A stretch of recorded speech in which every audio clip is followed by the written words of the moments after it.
हे गिरिधर, हे गोपाल, जन्म तो माता कुंती ने मुझे भी दिया।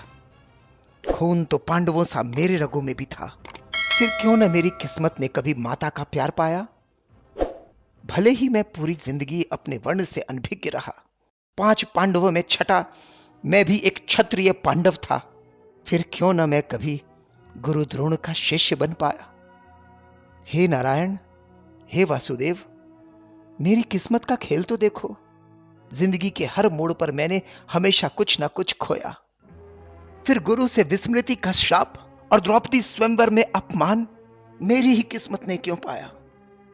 हे हरि, हे यशोदानंदन, अगर आज मैं इस युद्ध भूमि का हिस्सा बन पाया तो सिर्फ मित्र दुर्योधन की कृपा से। फिर पांडवों के विरुद्ध लड़ते देख क्यों दुनिया ने मुझे गलत पाया। हे अंगराज कर्ण, जीवन जीने का अधिकार तो मेरा भी था। फिर क्यों मेरे जन्म से पहले ही मृत्यु मेरा इंतजार कर रही थी। माता पिता के प्यार पर हक तो मेरा भी था।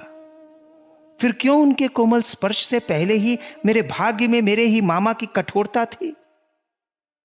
निरापद बचपन गुजारने का अधिकार मेरा भी था अंगराज। फिर क्यों मेरे बाल्यावस्था में ही मुझे अपनी जिंदगी दांव पर लगानी पड़ी।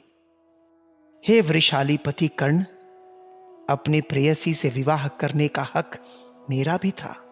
फिर क्यों मेरी प्रीत सच्ची होने पर भी मेरा प्रारब्ध मेरे इच्छा के विरुद्ध था।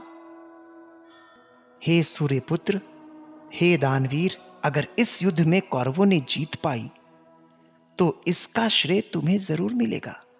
पर अगर अंत में पांडवों की जीत हुई तो इस यशोदानंदन को सिर्फ इस युद्ध को उकसाने का दोष मिलेगा। हे श्रेष्ठ योद्धा, इस दुनिया में ऐसा कोई व्यक्ति नहीं जिसके जीवन में कठिनाइयों से भरी चुनौतियां नहीं।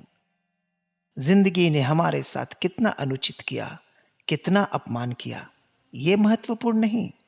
अगर कुछ महत्वपूर्ण है तो उस समय हमने उन परिस्थितियों पर कैसी प्रतिक्रिया दी, यह महत्वपूर्ण है।